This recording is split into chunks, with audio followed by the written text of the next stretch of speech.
these linotype machines, and the linotype machines had to be changed because the way Yiddish is from right to left and English left to right. They had to design them so that the type came off on the right-hand side instead of on the left-hand side. And these were done specifically. And actually, the funny thing was my grandfather used to talk about the first time they printed the paper. And it wasn't done, it was printed out, it was given out to be printed. And they just didn't know how to set up the plates to come out the right way. So my grandfather finally said, well, you know what? Put the front page where your back page has to be, and then the second page where your second back page, and they worked backwards, and of course, but they couldn't do it from front the way they usually do. It was in the 30s, so I was probably about 8 years old when I learned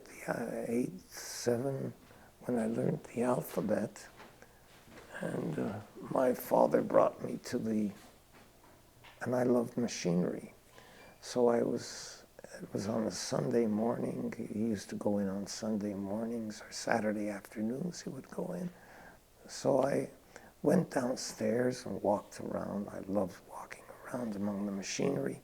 I saw these fonts of letters because there was still, at the time, you didn't have magazines for every size of letters.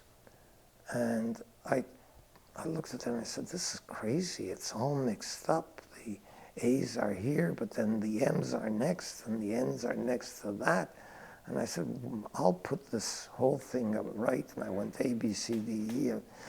And I remember my father coming home Monday for lunch and saying, you better not come to the office during the week with me because Trossman, who was the foreman, is ready to kill you. I said, why? He says, you mixed up all his fonts because they worked, the letters that they use most are right in the front, the rest are in the back, and they know exactly where it is. So that's one of the stories. Of course, when I did come, he didn't say a word to me about it, but he said, just stay away from it. I once found the sound on the web where they print the paper, and the paper is stretched, but if you poke your finger into it, it makes a nice sort of beep. And I once did about 4 holes like that.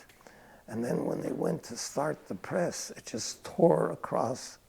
So that was another time I got, were you around the press?